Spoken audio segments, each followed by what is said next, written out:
नमस्कार दोस्तों, स्वागत है आपका फिर से मेरे चैनल एलोफीलिया में। ये सीरीज़ मैं इग्नू के स्टूडेंट्स की लेके आई हूँ जो एमए साइकोलॉजी में परस्यू कर रहे हैं। ज़्यादा टाइम ना वेस्ट करते हुए हम उनके कोर्स 001 से स्टार्ट करते हैं, दैट इज़ कॉग्निटिव साइकोलॉजी। तो सबसे पहले हम इसकी इंट्रोडक्शन ही पढ़ेंगे। कॉग्निटिव साइकोलॉजी जो है, it is the study of mental processes such as perceiving, remembering and reasoning. क्या है कॉग्निटिव साइकोलॉजी? कॉग्निशन हम सबको पता है क्या है। Cognition means the way to think, how do we feel, how do we think, how do we perceive things. हमारा perception कैसा रहता है, हम सोचते कैसे हैं, हम रीज़न कैसे करते हैं, हम रिमेंबर कैसे करते हैं, हम याद कैसे रखते हैं किसी से, हम किसी चीज़ का लॉजिक कैसे देते हैं। तो ये क्या है कॉग्निटिव साइकोलॉजी।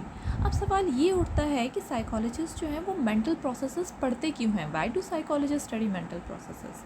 अगर हमने पीछे जैसे हमने अपनी वीडियो में देखा था, फर्स्ट वीडियो में इंट्रोडक्शन टू द साइकोलॉजी में, उसमें हमने हिस्ट्री जितना भी पढ़ा उसमें हमने क्या देखा कि लोग जो हैं ज़्यादातर किस में इंटरेस्टेड थे कि ऑपरेशन ऑफ माइंड में, फंक्शन ऑफ माइंड में। माइंड जो है वो कैसे फंक्शन करता है, कैसे ऑपरेट होता है।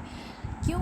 बिकॉज़ ज़्यादातर जो थे, जो माइंड में इंटरेस्टेड थे, जो इन चीज़ों में साइकोलॉजी में इंटरेस्टेड थे, वो क्या मानते थे कि जो बिहेवियर है that is the result of the mental processes. Behaviour कुछ नहीं है, वो हमारे मेंटल प्रोसेसेस का रिज़ल्ट है। फॉर एग्ज़ाम्पल जो है, ये जो एग्ज़ाम्पल दी है, जिसने ये एग्ज़ाम्पल दी है उसी ने इस कोर्स को लिखा है और एग्ज़ाम्पल को आपके कोर्स के साथ रिलेट करके बखूबी बड़े अच्छे से समझाया है। Let us try to understand the example.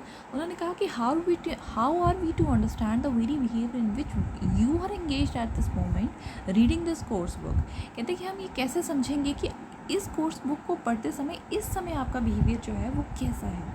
अगर हम एक लेवल की बात करें, at one level we are interested in explaining your ability to comprehend. एक लेवल पे हम क्या किस में इंटरेस्ट रखते हैं कि आपकी एबिलिटी कैसी है कॉम्प्रीहेंड करने की, जो आप रीड कर रहे हैं, जो इस कोर्स बुक को आप रीड कर रहे हैं, आप उसको कैसे कॉम्प्रीहेंड कर रहे हैं, उसको कैसे समझ रहे हैं। And in doing so we are likely to appeal to the process of perception of words and computation of meaning. और वो किसको अपील करने की कोशिश कर रहे हैं इस सब होने में कि आप वर्ड्स को कैसे परसीव कर रहे हैं और उनके मीनिंग को कैसे कंप्यूट कर रहे हैं एट अनदर लेवल। और अगर हम ये एक लेवल की बात हुई कि पढ़ते समय हम वर्ड्स को कैसे परसीव कर रहे हैं और ऐसा करते करते जो है हम उन वर्ड्स को कैसे परसीव कर रहे हैं, उनकी मीनिंग को कैसे समझ रहे हैं, this is the one level. और अगर हम दूसरे लेवल की बात करें तो उसमें क्या है, we might explain your motivation for reading in terms of your goal to complete this course. और हम क्या समझेंगे कि हम कैसे एक्सप्लेन करेंगे इस बुक को, इस कोर्स को रीड करने का मतलब है कि आप इस कोर्स को कंप्लीट करना चाहते हैं। विच इन टर्न किससे मोटिवेटेड है कि आप जो है वो डिग्री कंप्लीट करने के लिए इस कोर्स को कंप्लीट कर रहे हो, ठीक है।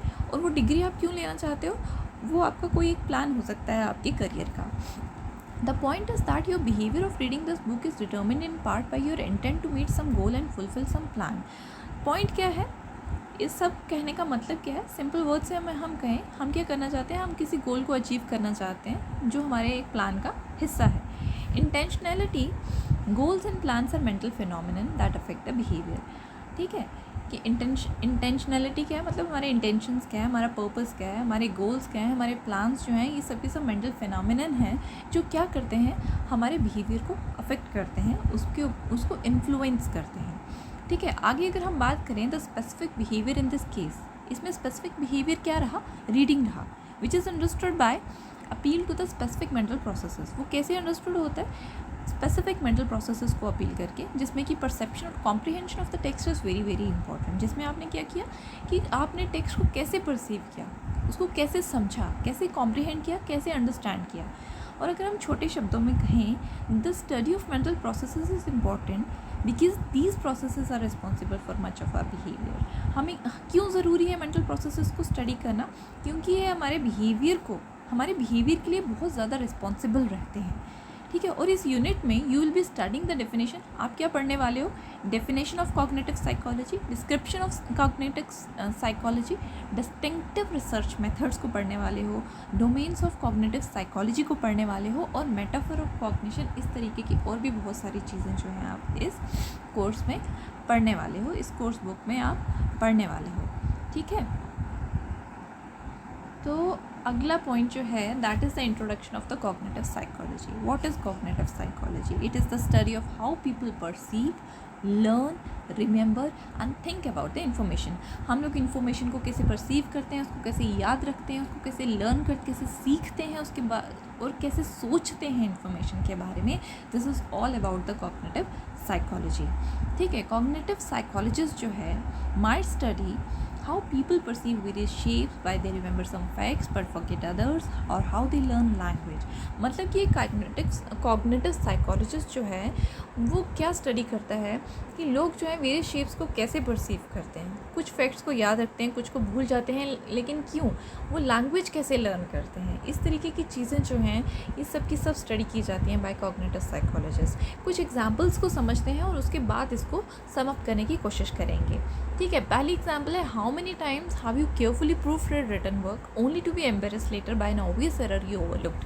कहते हैं कि कितनी बार आप एक अपने लिखे हुए काम को जो है बार बार प्रूफ रीड करते हो ताकि कोई उसमें छोटी सी भी, ठीक है, कोई अंडरस्टूड एरर उसमें रह ना जाए, ताकि आपको बाद में एम्बेरस ना होना पड़े. ठीक है, हो सकता है आपसे कोई ओवरलुक हो जाए एरर, तो बाद में आपको उससे एम्बेरस ना होना पड़े. ठीक है, many times what we see is determined as much by the context in which it occurs as by what is actually there, an issue of pattern recognition. कितनी बार हम डिटरमिन करते हैं किसी चीज़ को जिससे वो एक्चुअली हुई होती है. ठीक है, एक पैटर्न रिकग्निशन का जो है issue, like many times what we see is determined as much by the context in which it occurs as by what is actually there, an issue of pattern recognition. ठीक है, pattern recognition हो सकता है कोई चीज़ आप for example आप कोई maths का सम सॉल्व कर रहे हैं. ठीक है, उसमें आप बार बार एक ही मिस्टेक करी जा रहे हो. ठीक है, अब बाद में जब आप उसको एनालाइज करने की कोशिश करोगे तो आप क्या देखोगे कि उसमें आपको जो है आपने उसको कोई पर्टिकुलर स्टेप जो है वो रॉन्ग किया है, तो आप उसको, वो क्या रहा, आपका पैटर्न रिकग्निशन का एक इशू रहा, जिसकी वजह से आपसे वो सम सॉल्व नहीं हो रहा था, लेकिन कुछ देर बाद आप उसको सॉल्व करने में सक्सेसफुल हो जाते हो. Have you notice the difficulty of simultaneously taking notes in class and understanding A lecture. एक टीचर लेक्चर दे रहा है और आपको साइड बाय साइड नोट्स लेने हैं, तो ऑफकोर्स कई बार हम बहुत इंपॉर्टेंट पॉइंट्स जो हैं वो हमसे छूट जाते हैं, हम कई बार लिख नहीं पाते या हमें समझ नहीं आते उनको नोट डाउन करने के चक्कर में. ठीक है, explanations of this kinds of difficulties are found in the discussion of attention. जितनी भी, अगर हम ये बात करें, जितने भी हमने अभी एग्जांपल्स पढ़ी, ये सब किससे रिलेट करते हैं, हमारे अटेंशन से रिलेट करते हैं. ठीक है, एक और छोटी सी एग्जांपल लेते हैं. जब हम एक टेलीफोन डायरेक्टरी से एक नंबर डायल करने की कोशिश करते हैं, ठीक है, तो और आपके पास कोई पेन नहीं होता उसे नोट डाउन करने के लिए, तो आप क्या करते हैं, उस नंबर को बार बार रिपीट करते हो जब तक कि आप उसको डायल ना कर दो. ठीक है, and why you have to make your call again to inquire the number if someone talks to you before you dial the number. और आप उस कॉल को दोबारा से चेक क्यों करते हो, उस नंबर को दोबारा डायल करने से पहले. ठीक है, ये सब की सब प्रॉब्लम्स जो हैं किससे रिलेट करती हैं, ये हमारी शॉर्ट टर्म मेमोरी से रिलेट करती हैं. ठीक है, मेमोरी तो सबको पता है क्या होता है. ठीक है, तो ये किससे रिलेट करती है, हमारी शॉर्ट टर्म मेमोरी से रिलेट करती हैं. ठीक है, अब कह रहा है, एक और एग्जांपल देख के हमें बता रहा है, do you remember the experience of working on a problem और a puzzle that you are unable to solve. हो सकता है कि आपको कभी किसी ने कोई प्रॉब्लम दिया हो सॉल्व करने के लिए, या कोई आपको पजल दिया हो सॉल्व करने के लिए, लेकिन आप उस समय उसको सॉल्व नहीं कर पाते, लेकिन जब आप एक छोटा सा ब्रेक लेते हैं उस प्रॉब्लम से, तो उसी समय आपके दिमाग में उसका सोल्यूशन जो है वो लीक कर जाता है. ठीक है, ऐसा क्यों? This phenomenon is known as incubation effect. इस फिनोमिनन को हम क्या बोलते हैं, incubation effect. Along with other commonly experienced events is an aspect of problem solving. और ये क्या है, ये प्रॉब्लम सॉल्विंग का एक आस्पेक्ट है. Why do objects look farther away on foggy days than really they are. कहते हैं फॉगी डेज पे क्या होता है कि ऑब्जेक्ट्स हमें बड़ी दूर दूर लगते हैं, इतने वो होते नहीं हैं जितने वो लगते हैं. और ये जो डिस्क्रिपेंसी है परसेप्शन की, ये बहुत ही डेंजरस है. ठीक है, ड्राइवर्स इससे डिसीव हो जाते हैं और क्या हो जाता है, एक्सीडेंट्स हो जाते हैं. These are just a few of many examples of everyday experiences which are discussed and explored by the experiments in theory of cognitive psychology. कहते हैं कि ये थोड़ी सी एग्जांपल्स जो हैं वो आपको बताई गई हैं, जो कि डिस्कस की जाती हैं, एक्सप्लोर की जाती हैं एक्सपेरिमेंट्स के द्वारा, थेरीज़ के द्वारा, जो कौन देता है, कॉग्निटिव साइकोलॉजी. अब 2 पॉइंट्स जो हैं about this example should be consider as we attempt to gain an overview of cognitive psychology, क्योंकि हम कॉग्निटिव साइकोलॉजी के बारे में पढ़ रहे हैं, उसके ओवरव्यू को लेके यहाँ से हम लोग क्या निचोड़ निकाल रहे हैं। हमारे पास 2 पॉइंट्स हैं जिनके ऊपर हमें फोकस करना है। जितने भी एग्जाम्पल्स आपने पढ़े, all represent instances of difficulty और फेलियर ऑफ मेंटल प्रोसेसेस। जितने भी ये आपने एग्जाम्पल्स पढ़े डिफ़िकल्टी के या फिर फेलियर के, ये किसके हैं? मेंटल प्रोसेसेस के, डिफ़िकल्टी के हैं और उसके फेलियर के हैं। वी रियली, हम कभी इनके बारे में सोचते नहीं हैं जब तक कि ये फिनोमिनन जो है दे फेल टू वर्क। और जो फेलियर है मेंटल प्रोसेसेस का, वो फटाफट नोटिस हो जाता है। क्यों? Because they can be frustrating. वो फ्रस्ट्रेटिंग होते हैं, एम्बेरसिंग होते हैं, समटाइम्स इवन डेंजरस होते हैं। जैसा कि हमने अभी एग्जाम्पल में पढ़ा कि फॉगी डेज में जो है ऑब्जेक्ट्स जो हैं वो हमें दूर दिखाई देते हैं, जबकि वो असल में थोड़ा उससे पास होते हैं। और कॉन्सिक्वेंटली ये जो फेलियर्स हैं, such failures become useful tools for the psychological analysis of mental phenomenon. बाद में ये साइकोलॉजिकल एनालिसिस के जो है यूजफुल टूल्स बन जाते हैं इन मेंटल फिनोमिनन को स्टडी करने के लिए। अब कॉग्निटिव साइकोलॉजी जो है that is interested in what is generally called mental phenomenon. Cognitive psychology किस में इंटरेस्टेड है, किस में जनरली इंटरेस्टेड है? जिनको हम मेंटल फिनोमिनन कहते हैं। In this sense the examples just discuss are consistent with the dictionary definition of cognitive psychology. Cognitive psychology की जो डिक्शनरी डेफिनेशन है, ये एग्जाम्पल्स उसके साथ बिल्कुल सेट बैठती हैं कि कॉग्निटिव साइकोलॉजी क्या है। The scientific study of mind, ठीक है, it is nothing else, it is the scientific study of mind. While it is hoped that examples help clarify the definition, questions undoubtedly remain concerning how one goes about the scientific study of mind. To address these questions, here is a brief discussion of scientific methods. कहते हैं कि मतलब ये hope किया जाता है ये जो एग्जाम्पल्स हैं इन्होंने आपकी क्लैरिफाई कर दिया होगा डेफिनेशन को। ये जो क्वेश्चंस इसमें बार बार आए हैं, ठीक है, कैसे साइंटिफिक स्टडी होती है माइंड की। अब इन सारे क्वेश्चंस को एड्रेस करने के लिए आगे एक छोटी सी डिस्क्रिप्शन है, ठीक है, डिस्कशन किया गया है साइंटिफिक मेथड्स का। Let's find out which are those scientific methods, ठीक है। रिसर्च मेथड्स जो हैं कॉग्निटिव साइकोलॉजी में क्या है? रिसर्च मेथड्स को समझने से पहले हमें किसी भी रिसर्च के पीछे कोई ना कोई गोल होता है, कोई ना कोई ऑब्जेक्टिव होता है। तो let us try to understand कि कॉग्निटिव साइकोलॉजी में किसी अप्रोप्रिएट मेथडोलॉजी को यूज़ करने से पहले to better understand the specific methods, कहते हैं कि स्पेसिफिक मेथड्स को जो साइकोलॉजिस्ट यूज़ करते हैं, ठीक है, कॉग्निटिव साइकोलॉजिस्ट, उनको अच्छे से समझने के लिए हमें क्या समझना पड़ेगा कि रिसर्च गोल्स क्या रहते हैं कॉग्निटिव साइकोलॉजी के। तो ब्रीफली शॉर्ट में अगर हम बात करेंगे, वो जो गोल्स हैं उनमें क्या होता है, they include data gathering. In goals में क्या होता है, सबसे पहले डेटा गैदर किया जाता है, फिर डेटा की एनालिसिस होती है, फिर थ्योरी को डेवलप किया जाता है और उस थ्योरी के बेस पे हाइपोथेसिस फॉर्मुलेशन होती है। हाइपोथेसिस क्या होती है? एक एज्यूम्ड परसेप्शन होता है, ठीक है, दिया जाता है एक स्टेटमेंट, एज्यूम स्टेटमेंट दिया जाता है और उसको वेरीफाई करने की कोशिश की जाती है by with the help of testing and perhaps even application to setting outside the research environment, ठीक है। तो उसको फिर कि वो सही है कि नहीं है। However, most psychologists want to understand more than cognition. ज़्यादातर cognitive psychologists जो हैं वो cognition से ज़्यादा कुछ समझना चाहते हैं। They also seek to understand, वो कहते हैं कि सिर्फ यही समझना काफ़ी नहीं है, ये भी समझना काफ़ी है how and why of thinking, how and the why of thinking को समझना भी बहुत ज़रूरी है। That is कि researchers जो है seek ways to explain cognition as well as to describe it, ठीक है, कॉग्निशन को एक्सप्लेन और डिस्क्राइब करना भी ज़रूरी है। To move beyond descriptions, cognitive psychologist must leave from what is observe directly, मतलब कि डिस्क्रिप्शन से आगे जाने के लिए, मतलब उसकी लिमिट को क्रॉस करने के लिए कॉग्निटिव साइकोलॉजिस्ट को क्या करना पड़ेगा, उनको डायरेक्टली ऑब्जर्व करने से लेकर, ठीक है, कहाँ तक जाना पड़ेगा, अपनी ऑब्जर्वेशंस तक जाना पड़ेगा, ठीक है। डायरेक्टली ऑब्जर्वेशन से इन्फर्ड ऑब्जर्वेशन, उन्होंने क्या इन्फ्रेंसेस निकाले हैं अपनी ऑब्जर्वेशन से, वहाँ तक जाना पड़ेगा। तो कौन कौन से रिसर्च मेथड्स हैं, पहले हम उनकी बात कर लेते हैं। लेबॉरेटरी और कंट्रोल्ड एक्सपेरिमेंट्स हैं, साइकोबायोलॉजिकल रिसर्च है, सेल्फ रिपोर्ट्स हैं, इसमें केस स्टडीज़ के बारे में पढ़ेंगे हम लोग, नेचुरलिस्टिक ऑब्जर्वेशन के बारे में पढ़ेंगे हम लोग, ठीक है, कंप्यूटर सिमुलेशन और आर्टिफिशियल इंटेलिजेंस के बारे में भी पढ़ेंगे। सबसे पहले हम बात करेंगे एक्सपेरिमेंट्स ऑन ह्यूमन बिहेवियर, ठीक है, मतलब कि एक कंट्रोल्ड एक्सपेरिमेंटल डिज़ाइंस में, इन कंट्रोल्ड एक्सपेरिमेंटल डिज़ाइंस में एक एक्सपेरिमेंटर क्या करता है, रिसर्च को कंडक्ट करता है टिपिकली इन लेबोरेटरी सेटिंग में, ठीक है। Experimental controls as many aspects of experimental situation as possible. और एक्सपेरिमेंटल क्या करता है, जितने एस्पेक्ट से एक एक्सपेरिमेंटल सिचुएशन की वो कंट्रोल कर सकता है उनको अंडर कंट्रोल रखने की कोशिश करता है। 2 तरीके के वेरिएबल्स होते हैं यूजुअली एक एक्सपेरिमेंट में, इंडिपेंडेंट वेरिएबल्स रहते हैं और डिपेंडेंट वेरिएबल्स रहते हैं। और जो इररेलेवेंट बिहेवियर्स होते हैं उनको कांस्टेंट रखा जाता है और उनको हम कंट्रोल वेरिएबल्स कहते हैं, ठीक है। कहता है कि अब इन इम्प्लीमेंटिंग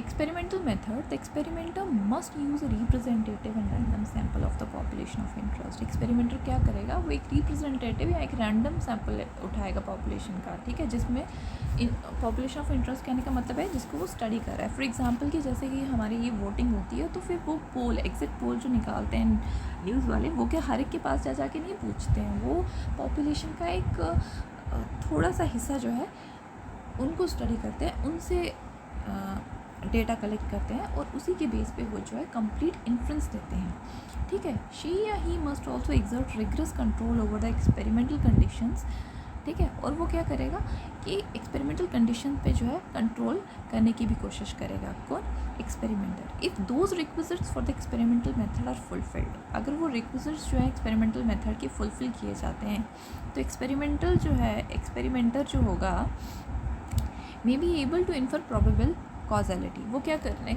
उस प्रोबेबल कॉजैलिटी को इन्फर करने में जो है सफल हो जाएगा, सक्सेस हो जाएगा। अब कॉजैलिटी क्या है, कॉजैलिटी एक फिनोमिनन है जिसमें कॉज इफेक्ट का रिलेशनशिप पढ़ा जाता है कि कॉज जो है उसका क्या इफ़ेक्ट रहता है और इफ़ेक्ट जो है वो कैसे डिपेंड है कॉज पे।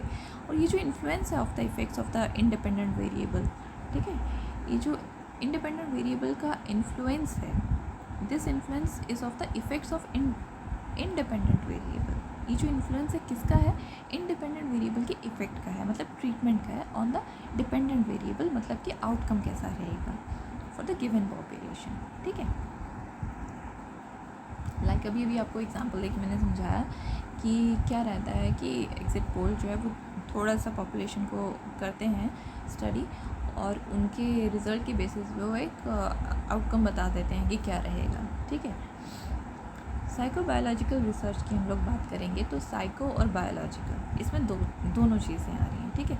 बायोलॉजिकल जो चीज़ें हैं उनका बिहेवियर के साथ कैसा रिलेशन रहता है, that is what you call psychobiological research. कि बायोलॉजिकल इवेंट्स जो है वो हमारे बिहेवियर को कैसे इफ़ेक्ट करते हैं, ठीक है, हमारी साइकी को कैसे इफ़ेक्ट करते हैं, तो ये वही है साइकोबायोलॉजिकल रिसर्च। और इस रिसर्च की हेल्प से इन्वेस्टिगेटर्स क्या पढ़ने की कोशिश करते हैं, relationship between the cognitive performance and the cerebral events and situations, जो ही मैंने आपको बताया।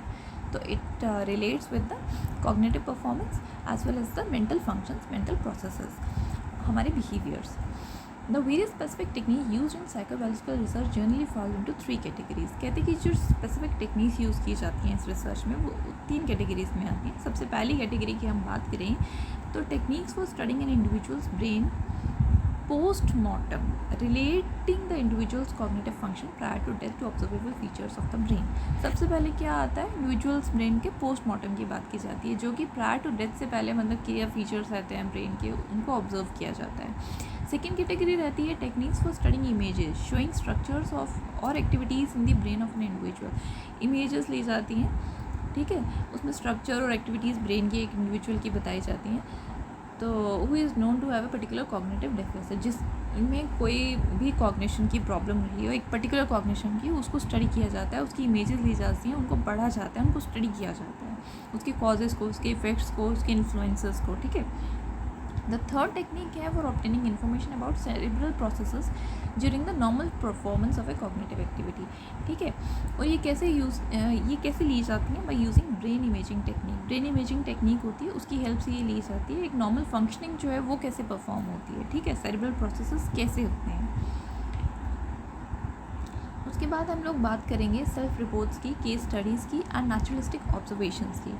Individual experiments and psychobiological studies जो है often focus on precise specification और discrete aspects of cognition across individuals. कह रहा है कि ये जो हमने अभी तक पढ़े इंडिविजुअल एक्सपेरिमेंट्स और साइकोबायोलॉजिकल रिसर्च के बारे में, ये हो सकता है एक छोटे से हिस्से पे ही, कोई स्पेसिफिक हिस्से पे ही जो है कॉग्निशन के उस पर काम करें, उसको पढ़ रहे हो, उसको स्टडी कर रहे हो।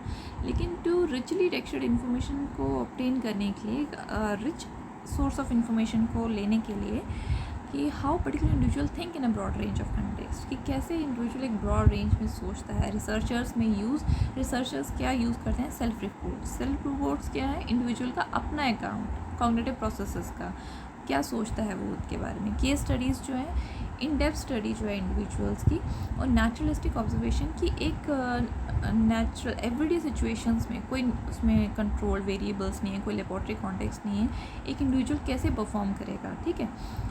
On the one hand experimental research is most useful for testing hypothesis. कहता है कि एक्सपेरिमेंटल रिसर्च जो है वो सबसे ज़्यादा यूजफुल है किसी भी हाइपोथेसिस को टेस्ट करने के लिए। On the other hand research based on qualitative method is often particularly useful for the formulation of hypothesis. और कहते हैं दूसरी तरफ जो है क्वालिटेटिव मेथड्स जो हैं, वो रिसर्च जो क्वालिटेटिव मेथड्स पे बेस्ड है वो किस में यूज़फुल है? For the formulation of hypothesis formulation के लिए बहुत इंपॉर्टेंट है। ये जो मेथड्स हैं they are very useful to generate descriptions for rare events और प्रोसेसेस। ये मेथड्स बहुत यूज़फुल हैं डिस्क्रिप्शंस, रेयर इवेंट्स और प्रोसेसेस के डिस्क्रिप्शंस को इवालुएट करने के लिए, जिनको कि हम किसी और मेथड से, हमारे पास कोई और तरीका नहीं है उनको मेजर करने का। ठीक है, उनके लिए बहुत ही इंपॉर्टेंट है ये। सो अब हम लास्ट पॉइंट की बात करेंगे जिसमें computer simulations and artificial intelligence आती है। जो लोग डिजिटल वर्ल्ड के साथ रिलेट करते हैं उनको कंप्यूटर सिमुलेशन आर्टिफिशियल इंटेलिजेंस के बारे में पता ही होगा। कंप्यूटर सिमुलेशंस में क्या जो है एग्जांपल्स, इसकी बड़ी कॉमन एग्जांपल है वेदर फोरकास्टिंग की, उससे रिलेट करता है। आर्टिफिशियल इंटेलिजेंस में सबको पता है, सबने उस रोबो का नाम तो सुना ही है जिसको बनाया गया था, that comes under the artificial intelligence. ऐसी मशीन्स बनाई जाती हैं जो ह्यूमन से मिलती जुलती इंटेलिजेंस को शो करता है, उनकी तरह टास्क परफॉर्म कर सकता है। तो कहता है कि जो डिजिटल कंप्यूटर्स हैं they played a fundamental role in the emergence of study of cognitive psychology. उन्होंने बहुत ही बेसिक रोल प्ले किया है कॉग्निटिव साइकोलॉजी की स्टडी में। ठीक है, इसकी इमर्जेंस में, इसके ओरिजिन में। One kind of influence is indirect through model of human cognition based on models of how computer process information. कहता है कि पहला तो इनडायरेक्ट है इन्फ्लुएंस, जिसमें कि क्या है कि models of human cognition based on models of how computer process information, कि ह्यूमन कॉग्निशन जो है उनको कंप्यूटर प्रोसेस इन्फॉर्मेशन कैसे करता है उससे मिलता जुलता है। दूसरा जो हम कहेंगे, दूसरा उसका जो काइंड है, दूसरा टाइप जो है वो डायरेक्ट है, that is through computer simulations and artificial intelligence. Computer simulation artificial intelligence से कैसे काम होता है। ठीक है, कंप्यूटर सिमुलेशंस में researcher program computers to initiate a given human functional process. Researchers क्या करते हैं, कंप्यूटर्स को ऐसे प्रोग्राम करते हैं कि वो क्या करेंगे, ह्यूमन फंक्शन या प्रोसेस को इनिशिएट करेंगे। और कुछ रिसर्चर्स जो हैं even have attempted to create a computer models of the entire cognitive architecture. कुछ रिसर्चर्स ने क्या किया है, ऐसे अटेम्प्ट्स किए हैं या ऐसे ऐसे कंप्यूटर मॉडल्स बना दिए हैं जिन्होंने कि computer models of the entire cognitive architecture of the human mind के बेस पे ही उन्होंने ऐसे ऐसे कंप्यूटर मॉडल्स क्रिएट कर दिए हैं। और उनके जो मॉडल्स हैं they are stimulated heated discussions regarding how the human mind में फंक्शंस। उनके मॉडल्स जो हैं वो they are the topics of the hot discussions. ठीक है, हीटेड डिस्कशंस होती हैं, मतलब कि अच्छे डिबेट्स होते हैं इसके ऊपर। Sometimes the distinction between the simulation and artificial intelligence is blurred. कहते हैं कि दोनों के बीच की कभी कभी जो वो लाइन है ना डिस्टिंक्शन की, वो बड़ी ब्लर लगने लगती है, क्योंकि काफ़ी कुछ मिलता जुलता है इनमें से, काफ़ी कुछ के ऑलमोस्ट मिलता जुलता है। तो it is possible to combine two approaches. इतना मिलता जुलता है कि हम इन दो अप्रोचेस को कंबाइन भी कर सकते हैं। ठीक है, जो कॉग्निटिव साइकोलॉजिस्ट हैं उन्होंने often broaden and deepen their understanding of the cognition through research in cognitive science. उन्होंने अपने पर्सपेक्टिव को बहुत ही ब्रॉड कर दिया है, अपनी अंडरस्टैंडिंग को बहुत ब्रॉड कर दिया है। कॉग्निटिव साइंस जो है it is a cross disciplinary field that uses ideas and methods from cognitive psychology. ठीक है, how humans acquire and use knowledge. They also work in collaboration with other psychologists. दूसरे psychologist के साथ काम कर रहे हैं, जैसे सोशल साइकोलॉजिस्ट हैं, वो क्या होते हैं the field of social cognition. और साइकोलॉजिस्ट जो हैं वो क्या करते हैं, motivation, emotion, engineering, psychology, study human machine and interactions. ठीक है,